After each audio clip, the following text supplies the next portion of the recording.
I promise you, if you think it's too late to start something new right now, you are sorely mistaken. By the way, do you know how old the PayPal founders were when they built this giant, and how many times they went bankrupt in their lives?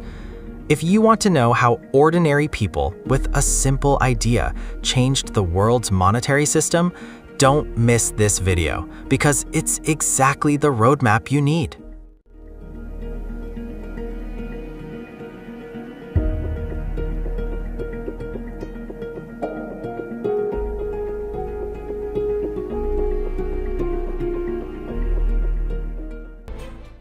In the late 1990s, everyone witnessed the ever-increasing expansion of the internet.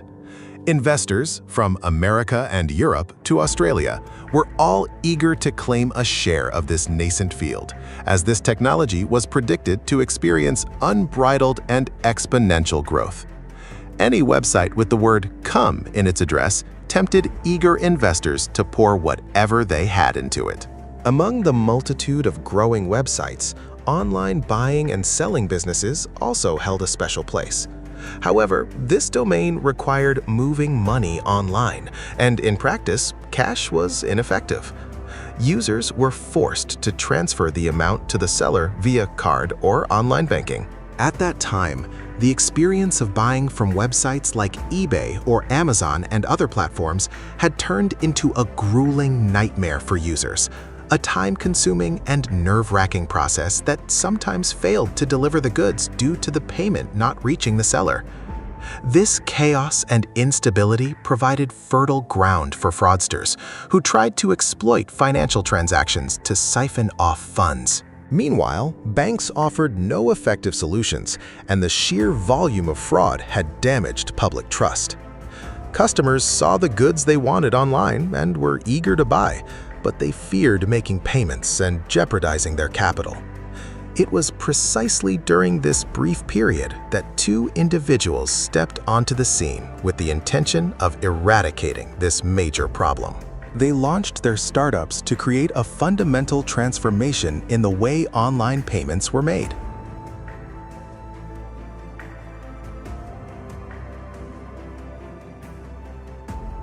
The first of them is Elon Musk. When he sets up the site x.com, his friends jokingly say to him, "Dude, what kind of name is this you've put on your website? Everyone thinks it's a porn site." Elon Musk replies with a sense of humor, "No problem, we'll attract more customers." At this time, Elon Musk is only 28 years old and is in an excellent financial position.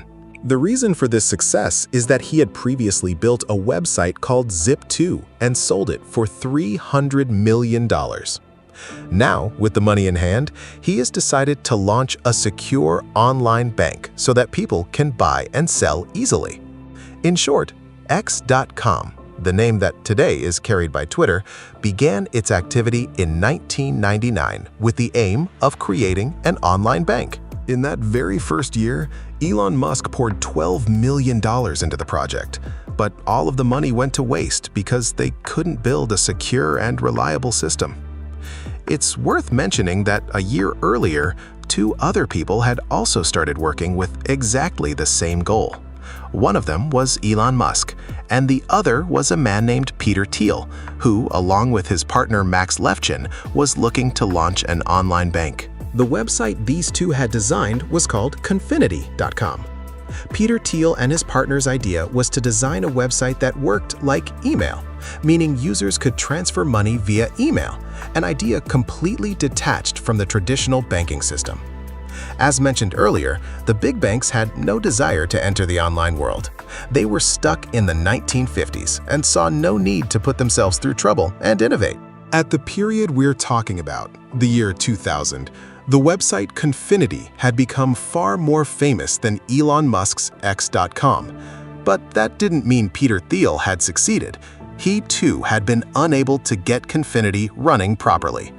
The truth was that both websites were incapable of doing the job right and were constantly losing money. During this time, Elon Musk and Peter Thiel knew of each other from a distance and looked at one another as rivals. Their competition was extremely tight, and each wanted to push the other out of the arena. In summary, this is how things stood. Two websites had been formed, both owned by highly motivated and sophisticated individuals who had first-rate engineers working under them, yet both were only racking up losses. The reason was their inability to solve one fundamental problem: building a stable and secure website that could move people's money safely. It is precisely at this point that the two entrepreneurs come together and decide, instead of fighting and engaging in destructive competition, to partner up and solve the problem together. Many couldn't believe that two rivals who couldn't stand the sight of each other would suddenly unite. And so, X.com and Confinity merge. Elon Musk, who had proven his managerial competence by building a successful website, becomes the CEO of this new company, which still has no name. He intended to keep the name X.com for the new company, but the four other partners, including Peter Thiel, oppose the suggestion and insist on choosing an entirely new name. Finally, after extensive deliberation, their proposed name is approved. That name was PayPal. They immediately register the website paypal.com and, as a team, begin the work of building what we know today. One of Elon Musk's first decisions as the new CEO was migrating PayPal's entire system to Windows NT, an operating system that had proven to be largely inefficient and problematic. In response, the engineering team protested, declaring that they would not comply with such a shift, but Musk stood his ground. This deadlock persisted for weeks until Musk left for his honeymoon in South Africa. Little did he know that in his absence, Peter Thiel, essentially his deputy, orchestrated a coup alongside the engineers, ousting Musk from management and taking the helm himself. When the news reached South Africa, Musk was furious, and his honeymoon was cast in shadow. However, unlike most people in his position, he didn't demand his payout and walk away. He chose to stay, driven by his belief in the company's bright future. Thiel, undeniably a software genius, as he would later prove with the Palantir project, envisioned transferring money via email and insisted that they should not operate like traditional banks. At the time, the company had 5 owners, all highly motivated, yet deeply at odds with one another, to the point where heated arguments sometimes escalated into physical shoving matches. Nevertheless, these 5 agreed on one core principle: every engineer working at the company must genuinely believe in what they do and voice their opinions candidly, rather than merely nodding along to please Thiel or Musk. With that, PayPal stumbled into operation, effectively becoming the first successful online bank. But as soon as it launched, online fraudsters emerged as the biggest obstacle to its growth, prompting the engineers to work around the clock to maximize the platform's security and put a stop to the scammers' activities.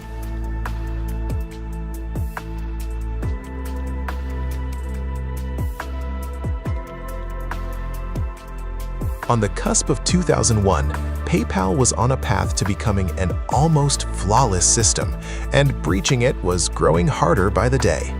Public trust in the platform was also rising steadily. PayPal's software engineers had developed an analytical tool called Igor, which was essentially an intelligent anti-fraud system.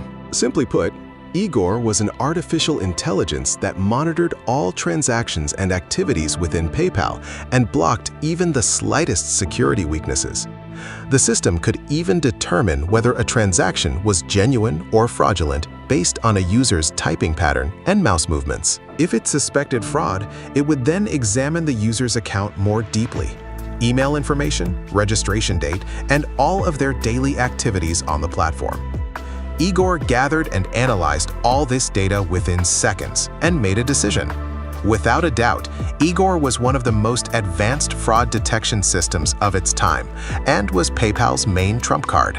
Back then, the world's largest online marketplace, eBay, rightly recognized that integrating PayPal into the buying and selling process would double the company's success because buyers could pay without worry and with complete peace of mind.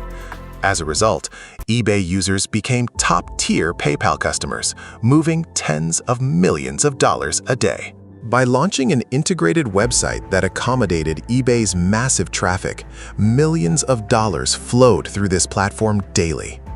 It was at this point that the United States government reacted to this major shift and asked, "What is this phenomenon? How does this website operate to move such a huge volume of money?" Until then, no similar business model had existed. Online payments were made by transferring money directly to the beneficiary company's account, with no intermediary like PayPal in between. Now, suddenly, PayPal had emerged as a trusted intermediary, and because of its unparalleled security, all financial transfers were being conducted through it.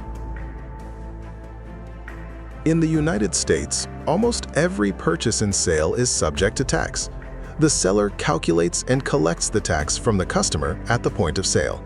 However, PayPal initially circumvented this rule because, at the time, online buying and selling lacked a specific tax law, and PayPal itself was not committing any violation. Until early 2002, when PayPal went public, Pierre Omidyar, the chief executive officer of eBay, closely monitored the company's developments. He was determined to bring PayPal under eBay's ownership, both to streamline money transfers on eBay and to pocket the fees from these transactions. Omidyar saw that PayPal's customer base had doubled in recent months and did not want a competitor like Amazon to make a preemptive move. Therefore, he made a substantial offer to the 5 PayPal owners, $1.5 billion in cash to buy their website. Those 5, Elon Musk, Peter Thiel, Max Levchin, Luke Nosek, and Ken Howery, happily accepted, and PayPal came under eBay's ownership. Of course, PayPal was not limited to eBay. Any website that needed secure payments used PayPal. Additionally, users could easily send money to their friends, or, after a purchase, ask the seller to send an invoice via PayPal. In case of fraud, PayPal would support the buyer and refund the money. These features made PayPal increasingly popular, and even giants like Alibaba and AliExpress initially used it. Usually, after a small company is bought by a larger one, the previous executives stay on with high salaries. However, Elon Musk, Peter Thiel, and the others chose to take their money and pursue new ventures. Peter Thiel joined the artificial intelligence company Palantir. Elon Musk moved on to projects like Tesla, SpaceX, The Boring Company, and Neuralink. Max Levchin founded the online payment company Affirm, which is still successful today. Luke Nosek, as a major early investor in SpaceX, has profited over $5 billion from this investment to date. Ken Howery, along with Peter Thiel, launched the venture capital firm Founders Fund and joined the ranks of billionaires himself. Due to the remarkable success of these 5, they are now referred to as the PayPal Mafia. So, what's your take? Do you think PayPal's success came from its technology or the amazing team that later became the PayPal Mafia? Let me know in the comments. If you enjoyed this video, make sure to hit that like button so I know you love this style of storytelling. Also, which other startup or company should I cover next? I can't wait to see your comments.